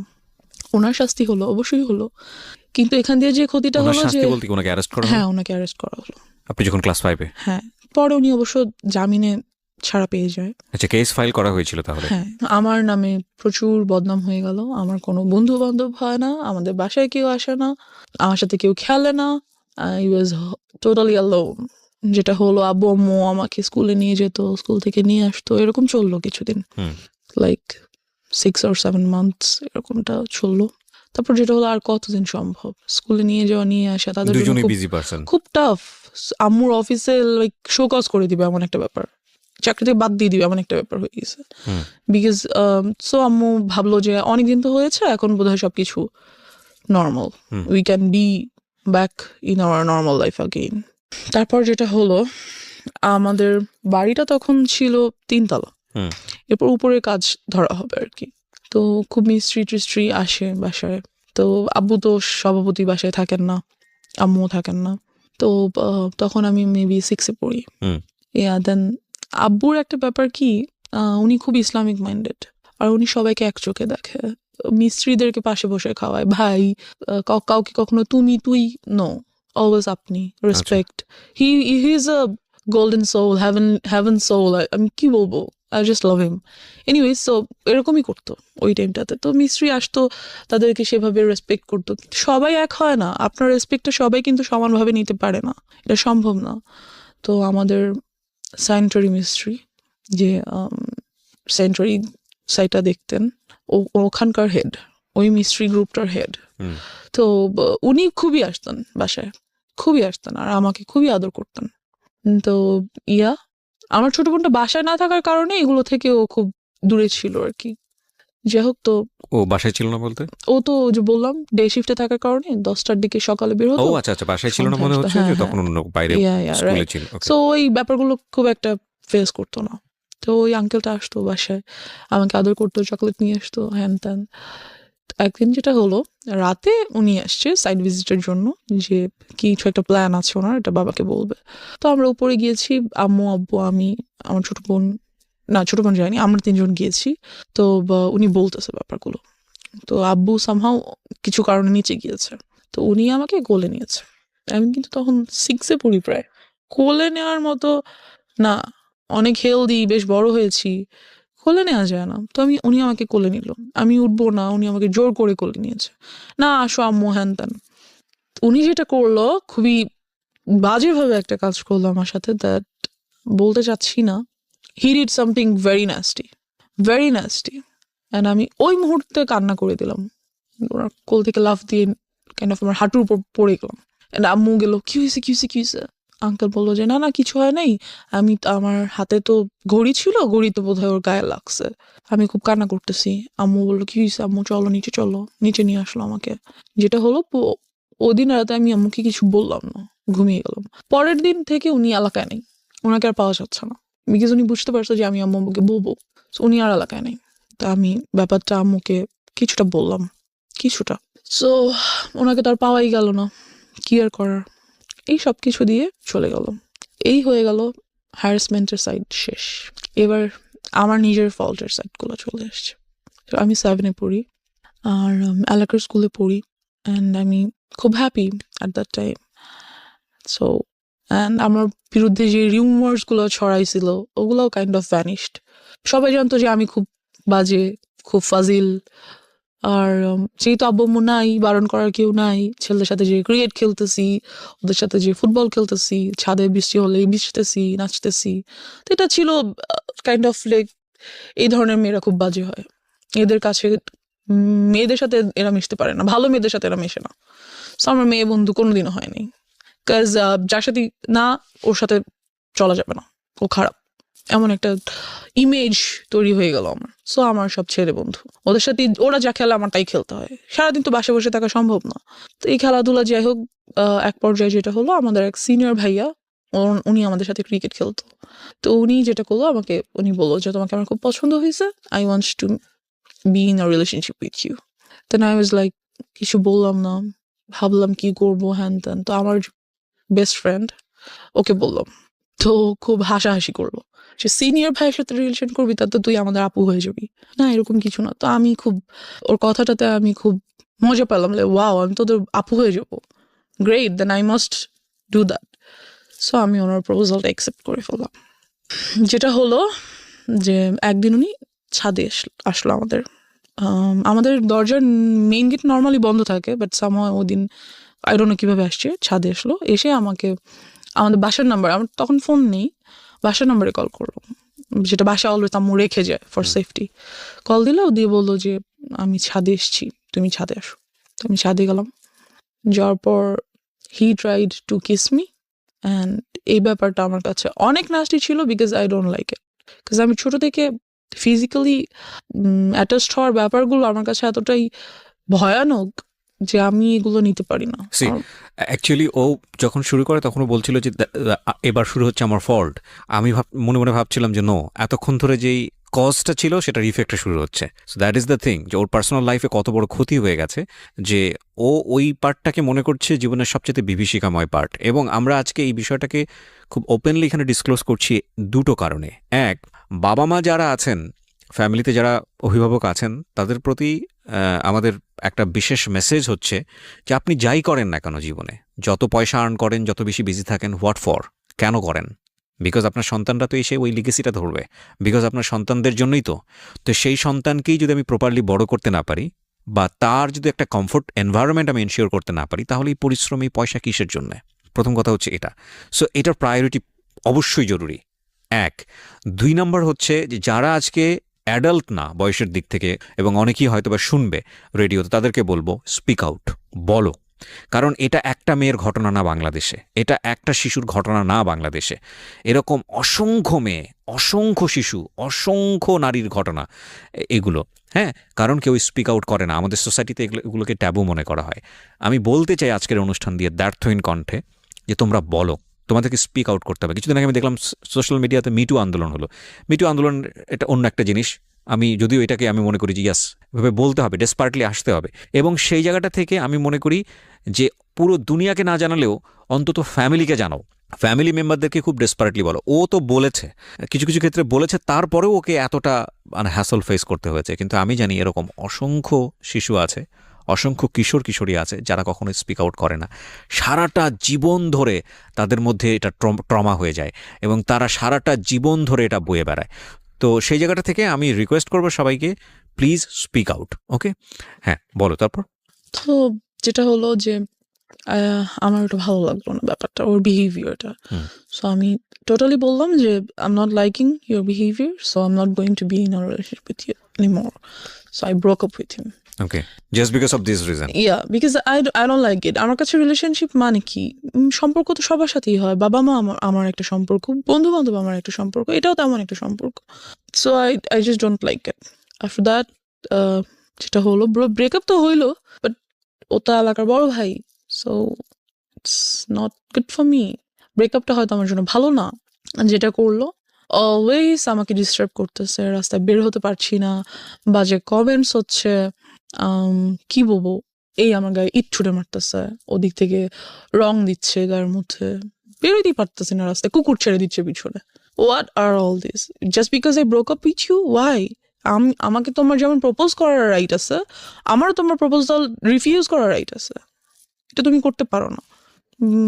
এরকম কিছুদিন যাওয়ার পর যেটা হয়, আমার যে বেস্ট ফ্রেন্ড, ও যেটা করে, আমাদের কিছু বাচ্চা কাচ্চা নিয়ে এলাকার কিছু সিনিয়র পার্সনদের কাছে যায় অ্যান্ড এই ব্যাপারগুলো বলে, রিকোয়েস্ট করে যে এই গ্রুপটা খুব মেয়েদেরকে খুবই, অথচ মেয়েদেরকে কিছু না, আমি একা এগুলো ফেস করছি, খুব বলে যে ওরা এরকম করছে, প্লিজ আপনারা ওদের বিরুদ্ধে কিছু একটা করেন।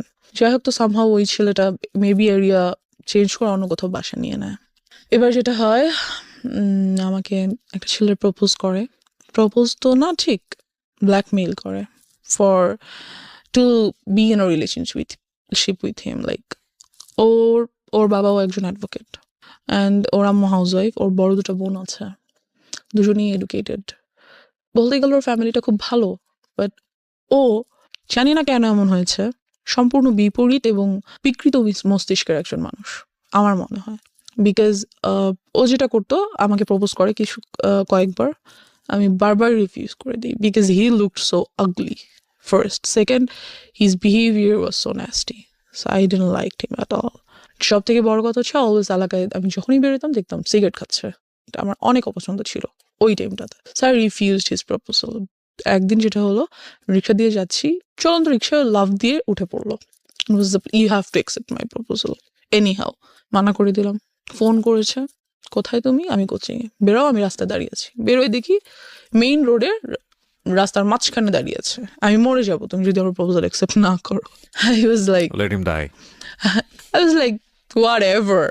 দেন যেটা করলো, ওর আব্বুকে দিয়ে আমাকে ফোন করালো। মানে চিনতে ভুল করেছে, মানে থাকে না, ওর কমন সেন্স মনে হচ্ছে আসলে আমার একটা দয়া মায়া হবে, and I think she will fall in love with me, that's why ও মাঝখানে দাঁড়িয়ে আছে। বাট সব গাল তো একরকম না, খুশি হয়ে যাবে অনেকে। আই থিঙ্ক আপনি খুশি হয়ে গিয়েছেন, ঠিক আছে, আপদ বিদায় হবে যদি আজকে কিছু একটা হয়েই যায়। Kind of like that, yes, because ও অলওয়েজ পিছন, আমি যেখানে যাচ্ছি সেখানে। ওয়াই? এনিওয়েজ, তোর আব্বুকে দিয়ে আমাকে ফোন করালো। তোর আব্বু ভাবলো যে যাক, একটা ভালো মেয়ের সাথে যদি ফ্রেন্ডশিপ হয়, মেবি ও আস্তে আস্তে চেঞ্জ হয়ে যাবে। তো ওর আব্বু ফোন দিল আমাকে, দিয়ে বললো যে আম্মু, আমার ছেলেটা তো তোমার সাথে ফ্রেন্ডশিপ করতে চাচ্ছে। বলছে আমি ফ্রেন্ডশিপ করতে চাই, আব্বু তো আর বলতে পারে না যে আমি রিলেশনে যাব। তো বাবা কেন ফোন দিয়ে সেটা ইন্সপায়ার করবে? আই ডোন্ট নো, ওর আব্বু আমাকে ফোন করলো। এনিহাউ, আই থিঙ্ক ও ফোর্স করেছে ফ্যামিলিতে, যে কোনো ভাবে হোক ওটা করেছে যে তোমরা এটা ম্যানেজ করো, আদারওয়াইজ আমি একটা কোনো কিছু করব। হ্যাঁ, তো ওর আব্বু আমাকে ফোন দিয়ে বললো যে আম্মু তো তোমার সাথে ফ্রেন্ডশিপ করতে চাচ্ছে, তো তুমি ওর সাথে ফ্রেন্ডশিপ করো, দেখো না আমার ছেলেটা অনেক ভালো, ও অনেক লক্ষ্মী ছেলে, হ্যান ত্যান। তা আমি কি বলবো আঙ্কেলকে? আমি বললাম, আঙ্কেল, আমার আম্মু ওর সাথে কথা বলতে নিষেধ করেছে। তখন আমি কিসে পড়ি? ক্লাস 8-এ পড়ি, 7-এ পড়ি, 7-এর শেষের দিকে। তো সামহাউ আমি ওর সাথে ফ্রেন্ডশিপ করলাম। আমি বললাম, no, I can't go with a relationship, but I can be your friend. সে ওখানে ওর যেটা মেইনিয়া ছিল, যে খুব সুন্দর গিটার বাজাতে পারতো, গান করতে পারতো। তো ছেলেটা বেশ ভালো বন্ধু হয়ে ওঠে আমার। মানে you was serious about him? No, আমার ফ্রেন্ড হিসেবে দেখা করে, দ্যাটস ইট, যে আমার বন্ধু। কারণ আমি মেইনলি আম্মু আব্বুকে সবকিছু বলেই করার চেষ্টা করি ভেরি গুড। যতটুকু সম্ভব, যতটুকু পসিবল, কাজ আম্মু আব্বু তো অলওয়েজ বিজি থাকে। যাই হোক, তো একদিন অফিস থেকে আসার সময় আম্মু আমাকে ফোন করে যে তুমি কোথায়। তো আমি তো কোচিংয়ে ছিলাম সন্ধ্যায়, সেখান থেকে গান বাজনা করতে যাব এমন কিছু বা আড্ডা দিতে যাব। তো আমি আম্মুকে বলি আম্মু আমি অমুক জায়গায় আছি, তুমি আসো। তো আম্মু আসার পর আমি সবার সাথে মিট করাই, নট ওর সাথেই দেখা করাতে হবে, সবার সাথেই দেখা করাবো, বন্ধু বান্ধব সবার সাথে। জি। তো বাট আমি ওর সাথে পরিচয় করিয়ে দিই আম্মুকে স্পেশাল ভাবে, আম্মু এটা আমার বন্ধু। তো ওর কাছে মনে হয় যে no, she is so serious about me, আম্মুর সাথে আমাকে পরিচয় করে দিছে, তার মানে তো শেষ আমি। অ্যান্ড ও এমন কোনো ছেলে ছিল না যে খুব কারো ব্যাপারে সিরিয়াস হয়ে যেতে পারে, এমন কেউ ছিল না। সো আমাকে ফোন দেয় সন্ধ্যা পরের দিন সকালে, ওকে। ফোন দিয়ে বলে দ্যাট আমি তোমার সাথে আর কোনো রিলেশনশিপ রাখবো না। তোমার আমার মধ্যে তো কোনো রিলেশনশিপ নাই, okay, we are just friends. Right. যে whatever I am ditching you, you are dumped by me, এমন কিছু। লাইক তুমি কি আমাকে ইনসাল্ট করার জন্য এটা বলছো? যেটাই ভাবো, তুই আমাকে আর নেক্সট টাইম কল দিবা না, আমার সাথে কোনো কন্ট্যাক্ট করার ট্রাই করবা না, দ্যাটস ইট। আমার এত বিরক্ত লাগে যে ওয়াই ডিড আই ডু? তুমি আমার জন্য পাগল ছিলা, রাস্তার মাঝখানে যে দাঁড়ায় থাকতাম, আমি যদি রিলেশন করি, এখন হঠাৎ করে বলতেছো আমি তোমার সাথে আর কল না দিই। কি করছি আমি? আমার ফল্টসটা কোথায় আমি বুঝতেছি না। দেন হোয়াটএভার, আমি ওটা বাদ দিয়ে দিই। একদিন যেটা হয়, খবর আসে যে ওকে অ্যারেস্ট করে ফেলা হয়েছে because he was dealing drugs. Okay. তো ওকে পুলিশ অ্যারেস্ট করে, এই অবস্থায় রেড হ্যান্ডেড ওকে অ্যারেস্ট করা হয়। ওকে, সো কোন ক্লাসে ছিলেন আপনি তখন? তখন আমি 8-এ পড়ি। ক্লাস 8-এ পড়েন। ও কোন ক্লাসে পড়ছিল? ও maybe intermediate or something like that. যাই হোক, তো আমি ওর আব্বুকে ফোন করি যে আঙ্কেল এরকম এরকম এটা হয়েছে, হ্যান ত্যান। তো আঙ্কেল বলে যে না, আমি যাব না। যাই হোক গিয়ে বলছি, আঙ্কেল আপনি আমাকে ফোন করে আপনার ছেলের সাথে ফ্রেন্ডশিপ করতে বলছেন, ও এত ভালো ছিল, তা আজকে ওকে পুলিশ কেন নিল? নিচ্ছে যখন আমি আপনাকে জানাচ্ছি, আপনি যেতে চাচ্ছেন না, এখন আমাকে কি করতে বলেন? আমি কি করবো? তোমার কিছু করতে। বাট ওর বন্ধুরা আমাকে বারবার ফোন করছে যাতে আমি 10,000 টাকা নিয়ে যাই। বুঝতে হবে আমি ক্লাস 8-এ পড়ি, আমার কাছে 10,000 টাকা কোত্থেকে আসবে? Right. It's not possible for me. তো ওই মুহূর্তে আমি যেটা করি, আমার কানে 2টো দুল ছিল গোল্ডের, আমি এগুলো সেল করে দিই। সেল করে 9,000 something. Why you sell? Cause আপনার তো তখন অলরেডি ওর সাথে ব্রেকআপ তো বলে না, মানে একটা আমি দূরত্ব কথা তৈরি বলবো না বা সামথিং ঝগড়া, আই ডোন্ট নো। আমার কাছে কেন যেন মনে হচ্ছিল যে আমার ওকে ওখান থেকে নিয়ে আসা উচিত। ওকে। আমার মনে হচ্ছিল যে মেবি এটা আমার করা উচিত কোনো কারণে, এটা আমি ফিল করছিলাম। ওকে। যাই হোক, তো আমি সেল করি, এটা বাকি ওই টাকাটাই আমি ওর বন্ধুদেরকে দিয়ে দিই। তো ওকে নিয়ে আসে। দেন যেটা হয় যে ওর কাছে অনেকগুলো ড্রাগস প্রোডাক্টস ছিল, লাইক কিছু ট্যাবলেটস ছিল, pink, green, yellow, those are kind of ইয়াবা, আর কিছু আর বটল ছিল, ইনজেকশন মেডিসিনের যে বটলগুলো। পুলিশ পেয়েছে ওর কাছ থেকে? হ্যাঁ। নাকি ও আপনি পরবর্তী? না, ওগুলো ওগুলোর বাসায় ছিল। আচ্ছা। ওকে তো জামিন দিয়ে নিয়ে আসা হয়, বাসায় নিয়ে এসে। আপনি টাকা নিয়ে কোথায় যান? টাকা নিয়ে আমি কোথাও যাই না, ওর বন্ধুরা আমার বাসার সামনে থেকে এসে টাকাগুলো নিয়ে যায়। ওকে। আর ওকে নিয়ে আসে। আচ্ছা, এটা পরবর্তী কাহিনী। মানে আপনি নিশ্চিত ছিলেন না যে আসলে ওদেরকে পুলিশ ধরেছে কিনা? হ্যাঁ, আমি জানতাম, আমি প্রত্যক্ষ দেখিনি। Okay, see this is another thing. মানে এমনও তো হতে পারে যে ওরা আপনার কাছ থেকে টাকা নেওয়ার জন্য সিস্টেম করেছে বলেছে। হ্যাঁ, হতে পারে। জানি না কেন যেন আমার মনে হচ্ছিল যে আমার ওকে হেল্প করা উচিত, দ্যাটস হোয়াই আমি কাজটা করেছি। How did you sell your কানের দুল? কিভাবে সেল করলেন? আমার যে বেস্ট ফ্রেন্ডটা ছিল বললাম, ওকে বলেছি যে এটা আমাকে সামহাউ, এটা আমার আজকে রাতের মধ্যে আমাকে সেল করে দিতেই হবে। ও আপনাকে সেল করে দিয়ে দিয়েছে? আমাকে সেল করে দিল।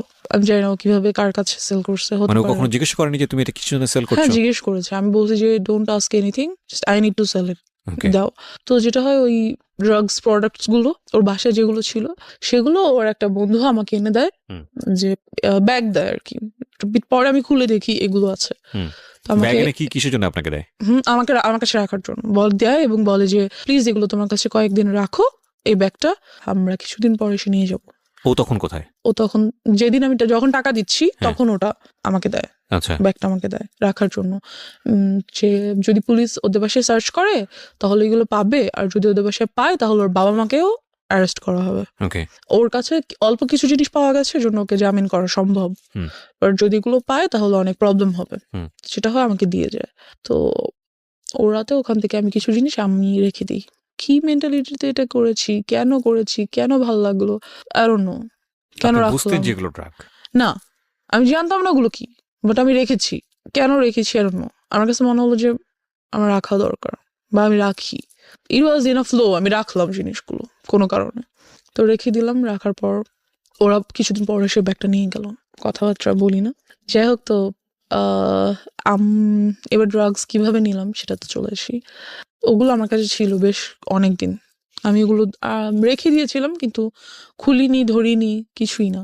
যেটা হয় যে একদিন রাতে আম্মু আমাকে খুব বকা দিচ্ছিল। তখন আম্মু আমাকে একটা ছোট সেল ফোন কিনে দেয়, ছোট্ট একটা, যাতে কোচিং এ গেলে বা কোথাও গেলে কথা বলা যায়। তো ওটা আমি টিপাটিপি করছিলাম, মেসেজেস দেখছিলাম। তো আম্মু এসে দেখে আমি বইয়ের সামনে রেখে ফোন ইউজ করছি। তো আম্মু খুব বকা দেয় আমাকে, প্রচন্ড বকা দেয়, অ্যান্ড আমার পাস্ট নিয়ে অনেক কথা বলে।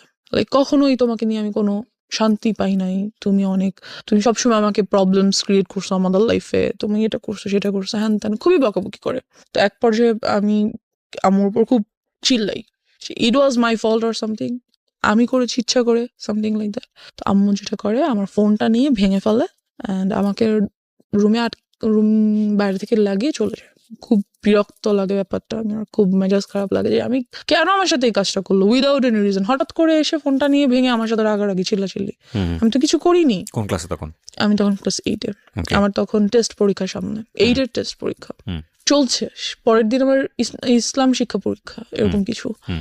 যাই হোক, তো আমি পড়ছিলাম, বাট ফোন টিপাটি। দ্যাটস ওয়াই মেবি আমার রাগ করছে যে পড়ার টাইমে ওয়াই আর ইউ। ঠিক আছে, সেটা তুমি বকা দিতে পারো যে ফোন কেন নিয়ে রেখেছো, বাট শি ওয়াজ লাইক তুই এটা করছিস ওটা করছিস। তো আম্মু আমাকে রেখে চলে গেল। রাতে খাবার দিল, খেলাম না, ঘুমাতে যাব। আম্মু ওদিন আমার সাথে আমার রুমে ঘুমাবে, সে ঘুমাচ্ছে। তো আমার ব্যাপারগুলো এত খারাপ লাগছিল যে আসলেই মেবি আমি আমার আব্বুর লাইফে অনেক বড় একটা প্রবলেম। আমার জন্য হয়তো বা আসলেই তারা অনেক সাফার করছে, যেহেতু আমার জন্য পুলিশের কাছে যেতে হয়েছে, এলাকায় প্রবলেম হয়েছে, a lot of things they had to suffer for me. So I was like, আমার মেবি বাসা থেকে চলে যাওয়া উচিত। হয়তো আমি না থাকলে আব্বু আম্মুর কোনো প্রবলেম হবে না। তো তারা, কি বলবো, তাদের সব প্রবলেম সলভ হয়ে যাবে, আমি হয়তো তাদের প্রবলেম। আমি যেটা করলাম, রাত্রে প্রায় 1:30টার দিকে ঘুম থেকে উঠে বাসা থেকে বের হয়ে গেলাম। And you don't know আপনি কোথায় যাচ্ছেন? No, I don't know. আমার জাস্ট মনে হচ্ছিল আমি হয় মারা যাবো, আদারওয়াইজ এই বাসায় থাকবো না। ওকে। বিকজ আমি হচ্ছি এই বাসার প্রবলেম, আমি নাই তো বাসাটা শান্তি থাকবে। বিকজ আম্মুর কথা আমার এমনই মনে হচ্ছিল। তো আমি বের হয়ে গেলাম, বের হয়ে রাস্তায় একটু সামনে যেয়ে বসে রইলাম, একটা বাসার সামনে বসে রইলাম। তো তখন মনে হচ্ছিল যে আমি বাসায় চলে যাই, বাসায় চলে যাই। আম্মা ঘুম থেকে উঠার আগে বা এটা জানতে পারার আগে যে আমি বাসায় নেই, আমি বাসায় চলে যাই। আর ভাবলাম না, যাবো না। Like I was confused, and এর মধ্যে অনেক রাত হয়ে গেছে। তো যেটা হলো, আব্বু ঘুম থেকে উঠে গেল এবং দেখলো আমি নেই। এলাকায় কিছু লোককে ফোন দিল, এক পর্যায়ে অনেক টাইম হয়ে গেল আর কি, প্রায় ভোর হয়ে আসছে। তখন আব্বু পুলিশকে ফোন করলো। আব্বু পরিচিত ছিল থানার পুলিশদের সাথে, তো ফোন করলো যে দেখেন কোথাও আছে কিনা। তো টহলদার যে পুলিশরা ছিল আমাকে পেলো অ্যান্ড বাসায় নিয়ে আসলো। অ্যান্ড আব্বু আমাকে কিছুই বললো না, কোনো বকাঝকা করলো না, কিছু করলো না। বিকজ আব্বু নিউ দ্যাট আম্মু আমাকে এমন কিছু একটা বলছে যার জন্য আমি কাজটা করছি। তো আব্বু আমাকে জাস্ট বললো যে নেক্সট টাইম যদি কখনো তুমি বাইরে যেতে চাও, রাতে ঘুরতে যেতে ইচ্ছে করে, তাহলে বাবাকে বলবা, আমি তোমাকে নিয়ে যাবো। I was like wow great. But আমার এইটাতে হয়তো আমার ফিল করা উচিত ছিল যে না, বাবা আমাকে একটা চান্স দিছে, I should take it. But আমার কেন যেন খুব বিরক্ত লাগছিল, বকা দিল না কেন আমাকে? আমি রাতের বেলা বের হয়ে গেছি, আমাকে অবশ্যই বকা দেওয়া দরকার ছিল, দিল না কেন? কেমন যেন লাগছিল। এরপর থেকে যেটা হলো, আম্মুর সাথে আমার আর কোনো কমিউনিকেশন হচ্ছে না, কথাবার্তা হচ্ছে না। আর আমার খুব মাথা ব্যথা হতো, মনে হতো যে মাথা ব্যথায় মাথা ফেটে যাচ্ছে, এত মাথা ব্যথা হতো। যেটা হলো, আমি যাতে কোনোভাবে লাইক আর হ্যারাসড না হই, এই থটটা থেকে আমি অনেক বন্ধুদের সাথে, এমন ছেলেদের সাথে ফ্রেন্ডশিপ করেছিলাম যে যারা আমাকে টিস করতে পারে। করার কারণ হচ্ছে এটা যে ওরাই যখন আমার ফ্রেন্ড হবে, তখন ওরা আর আমাকে টিস করবে না বা আমাকে কোনো প্রবলেম করবে না। তো ওদের মধ্যে থেকে একজন আমাকে বললো কি যে তুই সিগারেট খা, সিগারেট খেলে যেটা হবে, মাথা ব্যথা করবে না। তো আমি সেই কাজটাই করলাম, সিগারেট খেলাম। অ্যান্ড ফিলিংসটা এমন ছিল যে হ্যাঁ, খুব মাথা ঘুরতেছে, কিন্তু একটু পরে আর মাথা ব্যথা করছে না। পৃথিবীর অন্যতম জঘন্য জিনিস, এবং এটা যারা খায় প্রথম প্রথম, আমি একটু বলে নেই, বিকজ ওই ফ্যান্টাসিতে সবাই থাকি আমরা টিনেজ বয়সে, আমি যদি একটা টান দিইনি তা না, সে কারণেই বলছি। এর চেয়ে জঘন্য জিনিস আমার কাছে মনে হয় না। এটাতে মানুষ কেন নেশা, অন্যান্য ড্রাগসগুলোর ক্ষেত্রে কি হয় আমি জানি না, কোনো ফিল টিল নিশ্চয়ই আসে, কিন্তু এটাতে তো কোনো ফিল আসার কোনো লজিকই আমি খুঁজে পাই না। একটা খুব কটু গন্ধযুক্ত একটা ধোঁয়া, এবং এবং এটা এটা মানুষ ভিতরে কেন যে নেয়, এবং নেয়ার পরে যে মুখের যে গন্ধ, এদের কাছে কাছাকাছি যাওয়া যায় না। আই এম সরি, মানে ভেরি এম্বারেসিং। এটা এটা কোনোভাবেই মানে খাদ্যযুক্ত একটা জিনিস হইতে পারে না, কোনোভাবেই না। এই অখাদ্য এটা, এবং এত বেশি অখাদ্য, এটার ভিতরে মানুষ হুদাই অকারণে ব্রেন থেকে একটা ট্রমা, মানে এই এই এই এই পার্টিকুলার জিনিসের প্রতি মানুষ তৈরি করে, যে না এটা খাইলে এরকম একটা ফিল হয়, এটা খাইলে সিগারেট ছাড়া একটা কবিতা আসতেছে না, সিগারেট ছাড়া এটা হচ্ছে না, সিগারেট ছাড়া বাথরুম হচ্ছে না। ফালতু থিং, নাম্বার ওয়ান ফালতু থিং, এত দুর্গন্ধযুক্ত জিনিস। জি বলেন। এনিওয়েজ, তো যেটা হয়, সিগারেট খাওয়া শুরু করে দিই আস্তে আস্তে। আর ওই পিরিয়ডটাতে আমার আর রাতে ঘুম আসে না। So how do you smoke? Because আপনার তো ফ্যামিলিতে এটা জানানোর কোনো বিকজ সুযোগ আমি নেই। ওই যে বললাম, ক্লাস বাসায় 8 যার পড়া যার অবস্থায় আপনি স্মোক করেন। রাইট, বাসায় যার যার রুম আলাদা, কেউ কারোর রুমে যাচ্ছে না। আর রাতে তো সবাই ঘুমিয়ে যাচ্ছে, আমি আমার রুমে আছি। Like so you locked your room? No, I never locked my room, because আম্মু আব্বু মাঝে মাঝে আসে, বাট রুম সবাই ঘুমিয়ে গেলে কিন্তু কেউ হাঁটলে সাউন্ড পাওয়া যায়। আপনি বুঝতে কেউ পারেন যে হ্যাঁ, না, কেউ কেউ একজন আসলেই আসছে। আমি ফেলে দেই, ফ্যান ছেড়ে একটু স্প্রে করে দিই, দ্যাটস ইট। এটা আমাকে ওরা শিখিয়ে দিয়েছে, এরকম এরকম করলে কোনো স্মেল পাবে না, হ্যান ত্যান। চকলেট রাখা যায় সাথে, তা আব্বু আম্মু বুঝে না, আর আসলে তারা আসেও না। যাই হোক, তো আমার রাতে ঘুম আসে না, কোনোভাবেই আমার ঘুম আসে না। ঘুম আসলেই আমি আজেবাজে স্বপ্ন দেখি। চোখ বন্ধ করলেই আমি দেখি that someone is trying to do something with me, they are like holding me, আমাকে দুই দিক থেকে দুইজনে ধরে টেনে ছিঁড়ে ফেলতেছে। ভয়ানক সব স্বপ্ন দেখি, লাইক আমি ঘুমাতে পারি না, ঘুম আসলে ঘুম ভেঙে যায় আজেবাজে স্বপ্ন দেখে। তো আমি এরকম একদিন রাতে ঘুমাচ্ছি, এমন একটা স্বপ্ন দেখলাম। স্বপ্নটা দেখে আমার এত ভয় পেলাম, ঘুম থেকে উঠে আমি ওই যে জিনিসগুলো এনে রেখেছিলাম ছেলেটার ব্যাগ থেকে, সেখান থেকে একটা বটল নিয়ে ইয়াটা খোলার চেষ্টা করি, কিন্তু এটা খোলা যাচ্ছিল না, ক্যাপটা। তো বুঝতে পারি যে ওটা সিরিঞ্জের সুইটা ঢুকিয়ে টান দিয়ে খুলতে হবে। So I did this, but আমি ওটা বডিতে পুশ করি না, যেটা করি গ্লাসে, মানে নেই, একটা ছোট গ্লাসের মধ্যে নেই, নিয়ে আমি ওটা খাই ওই দিন রাতে।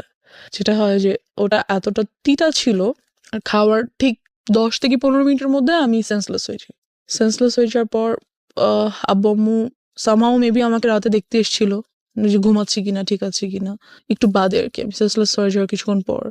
তো দেখে আমি মাটিতে শুয়ে আছি, ফ্লোরে। তো তারা এসে দেখে, আব্বু আমাকে ধরে সোজা করে দেখে আমার মুখ থেকে ফেনা বের হচ্ছে। দেখে আমাকে সাথে সাথে হসপিটাল নিয়ে যাওয়ার পর হোয়াট ওয়াজ ইট? এটা কি ছিল? I don't no, maybe some drug product, যেটা বডিতে নিতে হয় অফকোর্স, যেহেতু ইনজেকশন ইয়াগুলোতে ছিল, বটলগুলোতে ছিল। সেটা আপনি খেয়ে ফেলেছেন? হ্যাঁ, সেটা আমি খেয়ে ফেলেছি। আমি বুঝতে পারিনি যে জিনিসটা আসলে যে কি ধরনের ড্রাগ প্রোডাক্ট, বুঝতে পারছিলাম না। যেটা হয়, তো নিয়ে ওয়াশ করে বাসায় নিয়ে আসে, 2 দিন হসপিটাল থেকে বাসায় চলে আসি। এরপর থেকে আমি কেউ জন্য আমার ভালো লাগে না, আমি রাতেও ঘুমাতে পারি না, দিনে আমার কিছুতেই শান্তি লাগছে না, কিছুতেই আমি থাকতে পারছি না। যেটা শুরু করি, সিগারেট তো খাই, সাথে ফ্রেন্ড সার্কেলরা আমাকে বিভিন্ন ধরনের মদ এনে দেয়, ওগুলো খাই, বাট তাহলে আমি ঘুমাতে পারি। যেটা ঘুমাতে পারি বলতে কি, মানে সেন্স থাকে না কোনো, ঘুমিয়ে যাই, সকালে উঠি, এই ঘুম বলা যায় না এটাকে আর কি। তো এভাবে করতে করতে এক পর্যায়ে যেটা হয়, আমার হেলথ খুব খারাপ হয়ে যেতে থাকে। তো আমি বুঝতে পারি that what ever I am doing is not good for me. কি করব, ভাল লাগছিল না, এগুলো ছাড়া কোনোভাবেই থাকতে পারছিলাম না। এর বাহিরে আরো কিছু ড্রাগ প্রোডাক্টস ট্রাই করতে চাই, মেবি ওগুলার দ্বারা এগুলো ওভারকাম করতে পারবো, এমন একটা থট ছিল যে হয়তো ওগুলো যদি আমি ট্রাই করি তাহলে হয়তো এগুলো ওভারকাম করতে পারবো, এমন একটা ব্যাপার। তো একদিন একটা ফ্রেন্ড বলে যে ঠিক আছে, তোকে আজকে ইয়াবা ট্রাই করাবো, তার জন্য অমুক ফ্রেন্ডের বাসায় যাবো, ওর বাসায় আজকে আব্বু আম্মু থাকবে না। ওকে, দেন ওরা অনেকগুলো ছেলে সবাই, আর আমি আর একটা মেয়ে আমার সাথে, আর একটা ফ্রেন্ডের ওয়াইফ, ওরা বিয়ে করে ফেলেছে এরকম কিছু।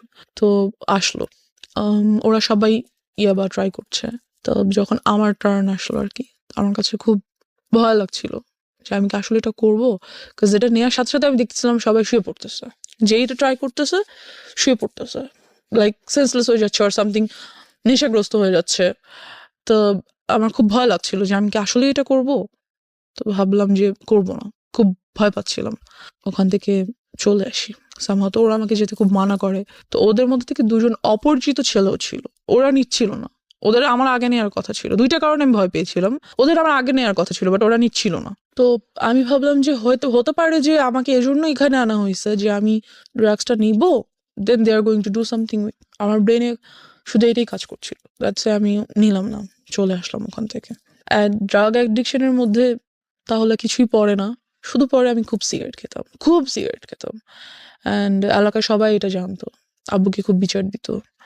তো একদিন আব্বু আমাকে সরাসরি এসে ধরার জন্য রাতে ঘুমায় না, বিকজ পাশের বিল্ডিং এর লোকের আব্বুকে এটা বলতো যে আপনার মেয়ে একদিন রাতের বেলা আমরা সিগারেট দেখি খায়, আমরা ব্যালকনিতে দেখি, বসে। হ্যাঁ ছাদে যেয়ে খায় বা বারান্দায় বসে খায়, আমরা দেখি। তো একদিন রাতে আব্বু ঘুমায় না, আমি সিগারেট খাচ্ছি, এরই মধ্যে আব্বু রুমে এন্টার করে। আমি আর বুঝতে পারি না, বিকজ ফ্যান চলছিল, আমি খেয়াল শব্দ করি টের না, পাননি, শব্দ দরজা খোলা পাই না। তো আব্বু এসে আমার সামনে এসে দাঁড়িয়ে he says, you have cigarettes? I say yes. কিছু করার নেই, আমাকে তো দেখে ফেলেছে। দেন হি সেইজ, আমাকেও দাও, আমিও একটু খাবো। বাবা কখনো সিগারেট তো দূরের কথা, আব্বু চাও খায় না, কিছুই খায় না, কোনো ধরনের আউট ভাত বা নর্মাল খাবার ছাড়া আউট কোনো কিছু বাবা খায় না। হি সেড, আমাকেও একটু দাও, আমি খাবো। কেন খাও, কি ভালো লাগে? বকা দেয় না আমাকে কোনো। তো আব্বু ওদিন সারা রাত আমার সাথে অনেক গল্প করে, তার লাইফ সম্পর্কে অনেক কিছু বুঝায়। দেন যেটা হয় যে আমি বুঝতে পারি, বাট সিগারেট ছেড়ে দেওয়াটা তো ইজি না, and I couldn't do that. তো আমার যে বেস্ট ফ্রেন্ডের কথা বলছিলাম, সবই জানতো মোটামুটি। এক পর্যায়ে আমাকে প্রপোজ করে that yes, I like you so much and I think you must be my. ও জানতো যে আপনার এই আদ্যপান্ত সব জানতো? হ্যাঁ, ও সব কিছু জানতো, ও ছোট থেকে আমার সাথে ছিল। অ্যান্ড আপনার এই ধরনের অ্যাক্টিভিটিসে আপনার পড়াশোনায় কোনো ক্ষতি হতো না? হ্যাঁ, অফকোর্স আমার রেজাল্ট অলওয়েজ খারাপ হতো, পড়াশোনায় মনোযোগ ছিল না, এরকম চিন্তা কিছু। করে দেখেন, একটা root cause basically sexual harassment, and ওই জায়গাটা থেকে একটা মেয়ের জীবনটাকে কিভাবে অন্যদিকে নিয়ে যাচ্ছে। ওকে, তো এই তো ওর প্রপোজালটা আমি অ্যাকসেপ্ট করে ফেলি। ও আমার ক্লাসমেট, অ্যান্ড বাট ও জানি না ও ইচ্ছা করে কি না বা আল্লাহ প্রদত্ত হতে পারে, ওর সাথে থাকার কারণে দেখা গেছে আমি অনেক কিছু স্কিপ করতাম। লাইক হ্যাঁ আচ্ছা কোচিংয়ে যাও, প্লিজ যাও, পড়ো, ওকে আমার নোটটা নাও, লাইক পড়াশোনার ব্যাপারেও আমাকে খুব হেল্প করতো। অ্যান্ড যেটা হতো যে যেই জিনিসটাতে আমি ভয় পেতাম, like if somebody touches me, আমি এটা কখনো নিতে পারতাম না যে কেউ আমাকে টাচ করতেছে। আমার কাছে এসে কোনো ছেলে বসলেও আমার বিরক্ত লাগতো, ভালো লাগতো না। আমার আমি হ্যালুসিনেট করতাম that he is coming towards me, trying to touch me, something like that. আমি মেন্টালি লাইক কি বলবো, উইক হয়ে যাচ্ছিলাম। বাট এই কাজটাও কখনো করতো না, যেটা আমাকে ওর কাছে খুব কমফোর্ট ফিল করতাম আমি, okay, okay. Because he never use to do this. যেটা আমার ছেলেদের প্রতি অলওয়েজ থিঙ্কিং ছিল, এই কাজটাও করতো না কখনো আমার সাথে। So he was like very friendly with me, helpful, lovable, something like that.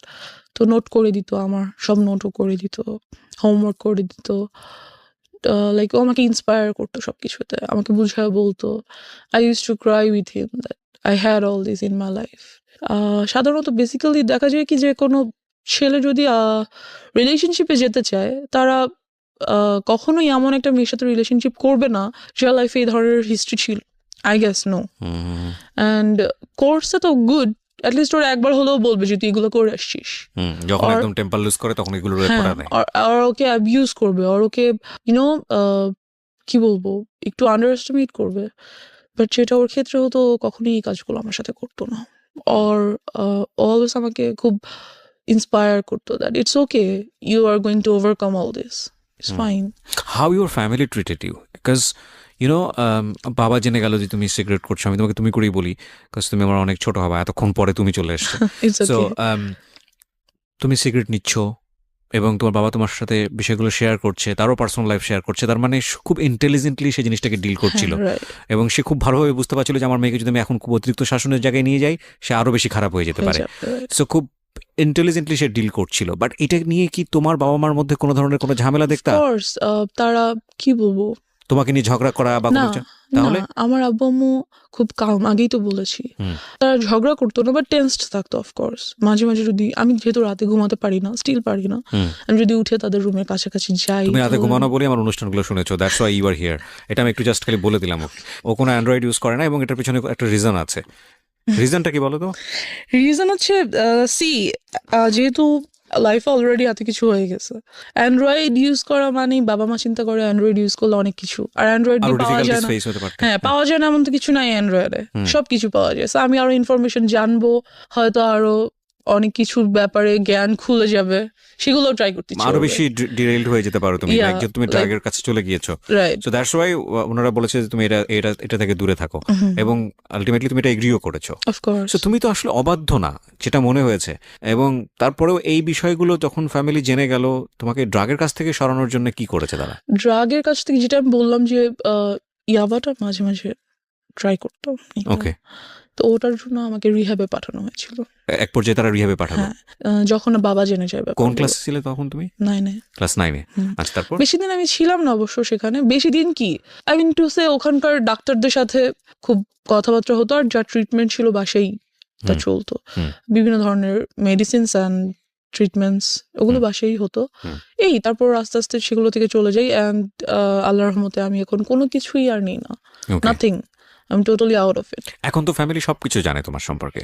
হ্যাঁ, তো সবকিছু জানার পরে তারপরে সবকিছু বলতে জানে আর কি। মানে ডেফিনেটলি তুমি যেগুলো এখানে যেগুলো বলেছো সেগুলো থেকে আমার কাছে মনে হয়েছে যে অনেক কিছুই জানে। তো এরপরে তোমার প্রতি তাদের যে আচরণটা, সে আচরণটা কি তোমাকে কমফোর্ট দেয় ফ্যামিলি এনভায়রনমেন্টে? হ্যাঁ, of course comfort. They are a comfort zone for me. Of course they are. Because আমার আব্বু খুব ইন্টেলিজেন্টলি সবকিছু হ্যান্ডেল করে। দে ফিলস যে হ্যাঁ আমার ওকে কন্ট্রোল করা দরকার, আর আমার ওকে ম্যানেজ করা দরকার, মেনটেন করা দরকার, বাট ওকে টর্চার করে না, মেন্টালিও না, ফিজিক্যালিও না। Because they knows about it. আসলে ওনারা ওনাদের জায়গা থেকে বেস্ট ট্রাই করেছে আমার মনে হয়।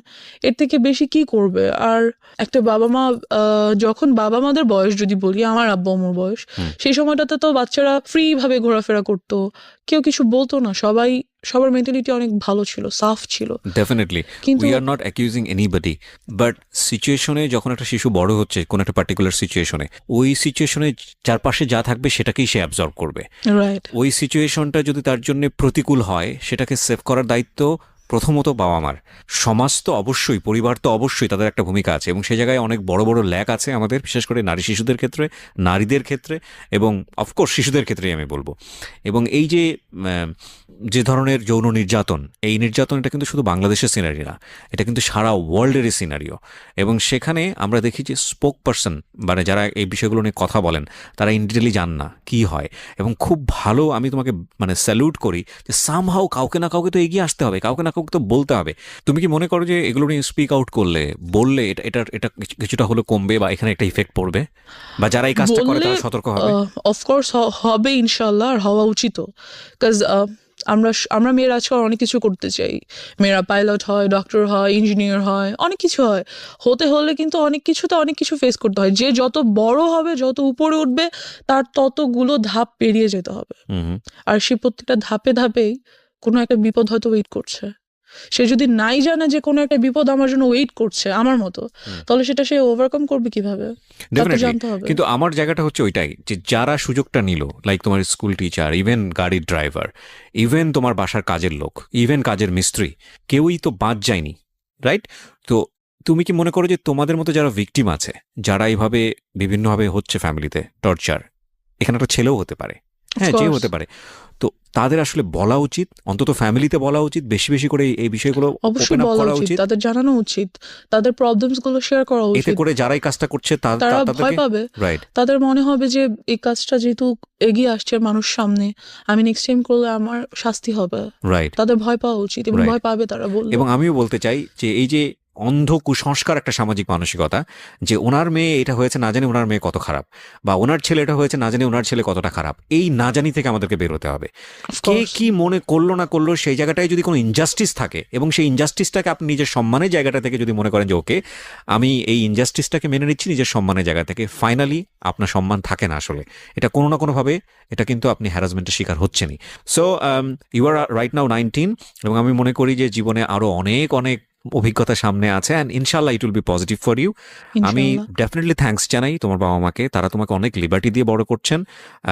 বাট এই জায়গাগুলো আমার মনে হয় না তোমার ক্ষেত্রে তুমি যে পরিমাণ সাফার হয়েছে তোমার ইয়াঙ্গারের ক্ষেত্রে অতটা সাফার হবে না, হওনি, কারণ ইনশাল্লাহ। তোমার একটা অভিজ্ঞতা ছিল, সো তোমার জায়গাটা থেকে তুমি ওকে শেল্টার দিতে পেরেছো। রাইট। সো সেই জায়গাটা থেকে আমি মনে করি যে ডেফিনেটলি আজকের এই এপিসোডটা অনেকের জন্যই লার্নিং হবে, এবং আমি তোমার জন্য উইশ করি যে তোমার একটা বেটার ফিউচার হোক, এবং you so much. তুমি রাইট নাও 19 এবং তুমি অনেক ভালো পড়াশোনা করো, তোমার লাইফের যে এম আছে সেই জায়গাগুলোতে তুমি খুব ভালো করো।